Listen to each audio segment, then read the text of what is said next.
Saudações, meus irmãos em Cristo, muita paz. Meu nome é Raimundo Menezes e sou da comunidade Santa Luzia, paróquia Meninos de Praga, em Teresina, no Piauí. Bem-vindos ao nosso canal, Católicas de Teresina.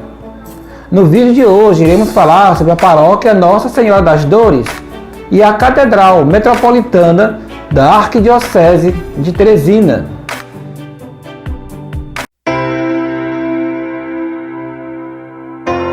Para chegarmos ao exato momento da construção da Igreja Nossa Senhora das Dores, temos que relembrar algumas ações relacionadas a José Antônio Saraiva. Em sua segunda visita à Vila do Puti, em 1851, Saraiva acelerou o processo de construção daquela que seria a nova capital. Ele utilizou um projeto, um modelo de cidade baseado no estilo europeu, caracterizado basicamente por ruas perpendiculares e alguns espaços vazios retangulares no seu interior. Nesta figura está representada a planta original da cidade de Teresina, idealizada por Saraiva em 1852. Observe suas ruas perpendiculares e esses quadrados numerados de verde. Neles serão construídas futuras praças. A de número 5 será o local onde, após 13 anos da inauguração de Teresina, será construído a Igreja Nossa Senhora das Dores, pois é aí nesse local que será a Praça Saraiva de hoje. Meus irmãos, lá pelo ano de 1860, Teresina já possuía um elevado grau de urbanização, principalmente no sentido norte-sul. Do norte, saindo do Largo do Batalhão, onde hoje é o Estado Municipal Rodolfo Monteiro, até o sul, o Barrocão, onde hoje é a Avenida José dos Santos e Silva. O número de habitantes de Teresina crescia rapidamente e ficou claro que a Igreja Matriz não tinha condição de atender a tantos fiéis. Surgiu então a necessidade da construção de um novo templo, e o local escolhido foi o extremo sul do Largo do Saraiva. E justamente no dia 25 de março de 1865, o presidente da província, Franklin Américo de Menezes Doria, o Barão de Loreto, lançava a pedra fundamental dessa igreja, a Igreja Nossa Senhora das Dores. Com a construção da igreja, uma nova freguesia foi criada no dia 6 de agosto de 1866. Sendo essa instaurada pelo bispo Dom Frei Luís da Conceição Saraiva no dia 24 de setembro do mesmo ano. E sua administração foi dada aos cuidados do padre Raimundo Alves da Fonseca, o primeiro pároco da paróquia Nossa Senhora das Dores. O local onde foi instalada a freguesia Nossa Senhora das Dores era habitada basicamente por pequenos agricultores e roceiros, e inúmeros problemas de infraestrutura. Quando chovia, se formavam inúmeros alagadiços que provocavam rachadura nas casas, e quando, na estiagem, muita poeira entrava nas residências. Essa característica do terreno logo se faria sentir de forma dramática na construção da igreja.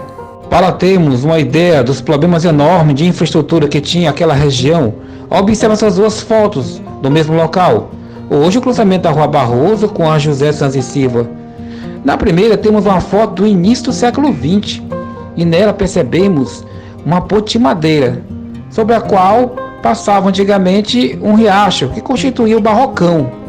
Mas com o tempo se tornou um grande problema, se tornou um grotão onde só passava lama. Muito tempo depois é que este foi aterrado e se pôde então futuramente construir a Avenida José dos Santos e Silva. Em 1870, a construção da igreja estava sólida e com uma certa elegância.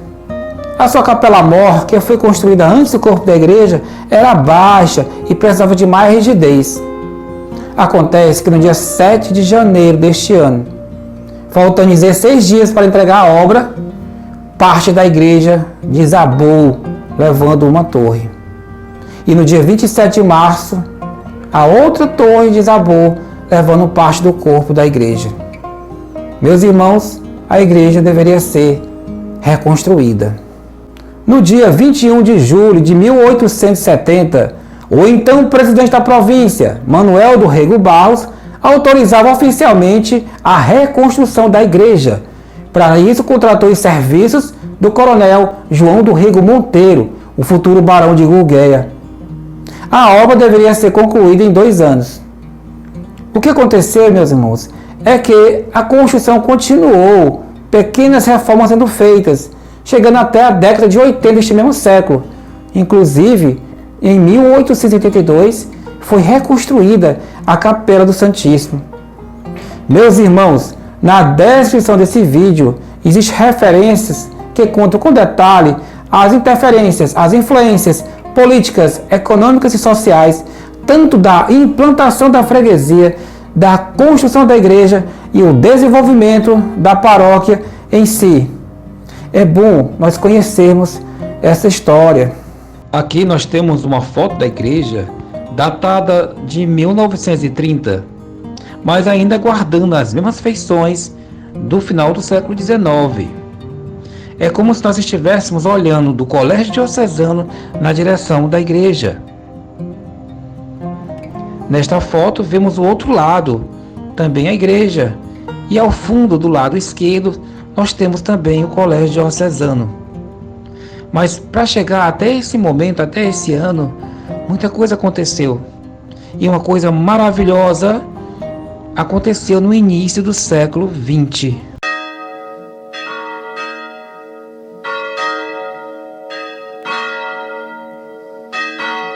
Por nossa própria vontade e pleno conhecimento, e pela plenitude do poder apostólico, elevamos e constituímos, com a autoridade apostólica, a cidade chamada Teresina, que é a capital e a principal de toda a região do chamado Estado Civil do Piauí, ao grau de cidade episcopal.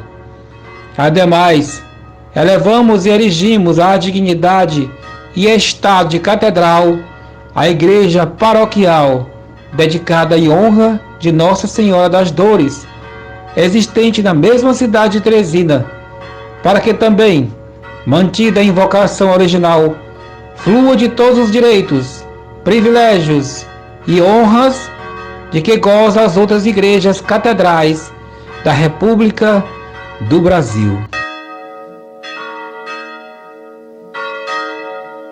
Mesmo com a publicação da Bula Papal em 1901, a diocese só foi efetivamente instalada no dia 11 de março de 1903. O primeiro bispo eleito para a diocese foi Monsenhor Antônio Fabrício de Araújo Pereira, mas esse pediu ao Papa que o liberasse dessa dignidade. O primeiro bispo que efetivamente governou a diocese foi Dom Joaquim Antônio de Almeida, que iniciou seu pastoreio no ano de 1906. Meus irmãos, era um tempo diferente. A igreja estava livre do sistema de padroado, onde o governo imperial atuava diretamente nas coisas da igreja. A nova diocese estava livre para atender melhor às necessidades pastorais do povo, disperso pelos vastos territórios do Piauí, sobretudo com a criação do seminário diocesano por Dom Joaquim Antônio de Almeida. Com este nome, Diocese do Piauí, tivemos 3 bispos: Dom Joaquim Antônio de Almeida, Dom Otaviano Pereira de Albuquerque e Dom Severino Vieira de Melo. O Papa Pio XII, em 1944, a pedido de Dom Severino, criou a Diocese de Oeiras e Parnaíba, e a Diocese do Piauí passou a ser chamada de Diocese de Teresina. No ano de 1953, a Diocese de Teresina passou à categoria de metrópole episcopal, passando a ser chamada de Arquidiocese de Teresina. O primeiro arcebispo foi Dom Severino Vieira de Melo. Desde o início da história da diocese, vários bispos iluminados assumiram a grande missão de guiar nosso povo. Pastoreios episcopais, fortificados na fé e iluminados pelo Espírito Santo.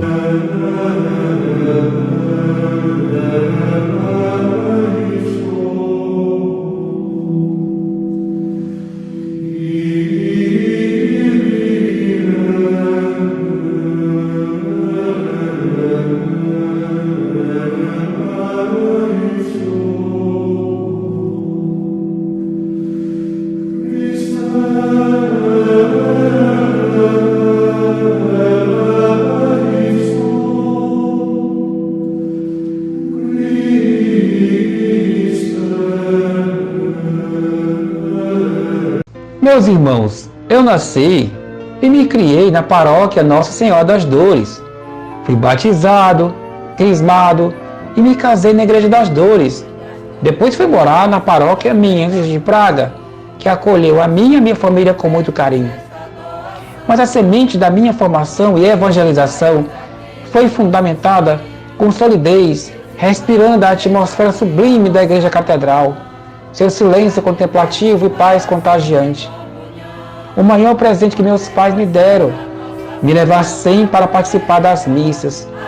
Hoje eles não estão mais aqui, partiram para a paz eterna, mas com certeza estão felizes, pois viram que a semente plantada prosperou e cresceu, se tornando como que uma árvore sólida, como esse pé de tamboril da Praça Saraiva que foi tombado e está imune ao corte. Quando eu era criança, a Praça Saraiva era para mim e também para muitas outras crianças um grande parque de diversões. Não existiam tantas distrações como tem hoje. Uma data do ano era esperada com muita ansiedade pelos paroquianos. Na verdade, não só os paroquianos, mas toda a Teresina. O período de 6 a 15 de setembro. Os festejos de Nossa Senhora das Dores. Toda a Praça Saraiva era repleta de barraquinhas, parques, muitas diversões. Era uma festa maravilhosa, onde toda a cidade poderia aproveitar para confraternizar, logo após a novena da Igreja Catedral. Mas veio o tempo, e o tempo, se não tomarmos cuidado, ele arquiva. A Praça Saraiva, na década de 80, foi reformada pelo poder municipal e foi toda cercada e proibida de se ter eventos como o festejo no interior da mesma. E o que corria na boca do povo era que a justificativa para a proibição era que a praça ficaria danificada com o evento e que esse negócio de quermesse era coisa de igreja do interior e não de uma catedral que ficava no centro de uma capital do estado. Pois bem, o festejo ficou sendo feito por trás da igreja, onde funcionava a Toca de Assis, que não existe mais, pois, como quase tudo no centro, virou um estacionamento. Hoje, o festejo voltou para a praça, mas ocupando uma pequena área ao lado da igreja, com poucas barraquinhas, mas o suficiente para encher de alegria a todos, pois o período ainda é esperado com muita alegria por todos os paroquianos. Então é isso, meus irmãos. Muita história condensada em tão poucos minutos, mas o objetivo é fazer com que seja despertada a vontade e se aprofundar nesses temas. Peço agora que se inscreva no canal, mas principalmente divulgue para o maior número possível de pessoas, porque todos nós temos que conhecer a história da nossa igreja. Muita paz.